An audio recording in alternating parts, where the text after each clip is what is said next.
Ilmu yang satu ini emang gak ada mata pelajarannya di bangku sekolah dasar, menengah, sampai atas.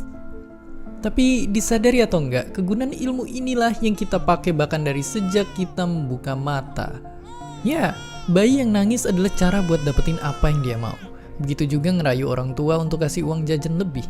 Atau sampai dewasa nanti ketika berusaha jadi calon presiden yang bakal merintah satu negara, semua dipelajarin di sini di ilmu tentang bagaimana orang dapetin kekuasaan, tentang gimana sebuah negara ngatur jutaan orang dengan beragam kebutuhan agar semua bisa senang. Siapkan 1000 taktik untuk belajar ilmu politik.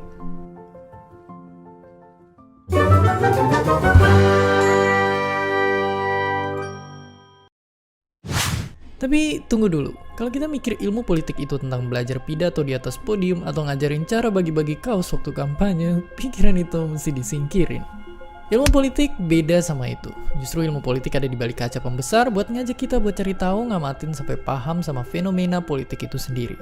Sebuah fenomena tentang gimana orang-orang berlomba dan berkompetisi buat ngeraih dan pertahanin kekuasaan. Jadi ilmu politik adalah ilmu yang digunakan oleh para ahli untuk mempelajari hubungan antara masyarakat dan negara.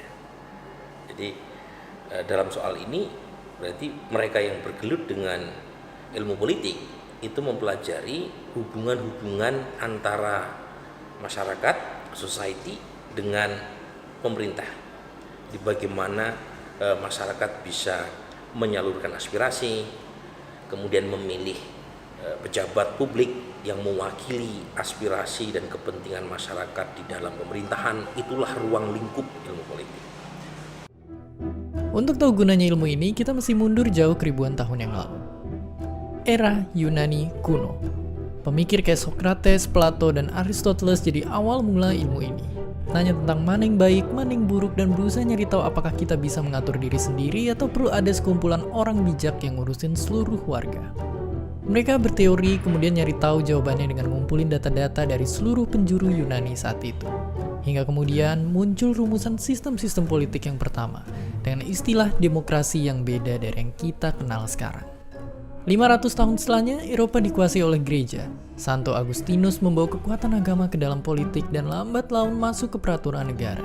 Selama hampir 1000 tahun, pemikiran-pemikiran Aristoteles lenyap dari buku-buku Eropa.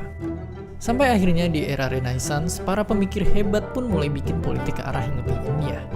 Ada Machiavelli yang pernah bikin tulisan tentang cara-cara mutakhir ngedapetin kekuatan dan kekuasaan dengan cara misahin politik dari ajaran keagamaan. Bukunya banyak dipuja dan banyak juga dikecam, tapi ide-idenya tak bisa diabaikan. Hingga dunia beralih ke zaman modern. Lahir banyak cara berpikir baru untuk terus nyari tahu hal-hal penentu jalannya politik. Dari fokus ke ngamatin ranah institusinya sampai ngamatin para pemegang kekuasaan satu persatu.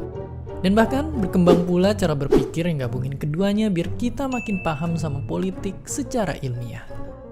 Jadi buat kita yang ingin tahu apa sih arti politik dan mengapa kita harus belajar ilmu politik, simple.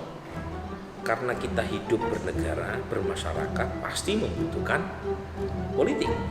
Nah, politik ini terlalu mahal harganya kalau kita serahkan semata-mata kepada partai politik saja.